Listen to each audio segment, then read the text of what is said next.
Penyampaian tersebut disampaikan Lina Ruslinawati saat menggelar reses kedua tahun 2022 bersama kelompok pembudidaya ikan di Desa Selajambe, Cisaat, Kabupaten Sukabumi. Menurut anggota DPRD Provinsi Jawa Barat, fraksi Gerindra, Lina Ruslinawati mengatakan, berdasarkan keterangan kepala desa setempat, Grand Design mulai dari rencana tata ruang dan wilayah bahwa pembangunan tol Bocimi tidak mengganggu sarana air untuk para pembudidaya ikan air tawar di desa tersebut.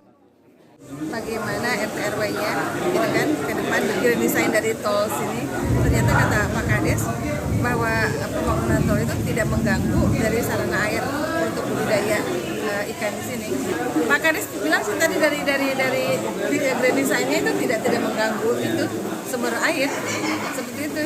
Ya tinggal bagaimana, kan saya tidak berwenang. Ada Pak Kades sebagai pemerintahan utama garda terdepan dengan masyarakat.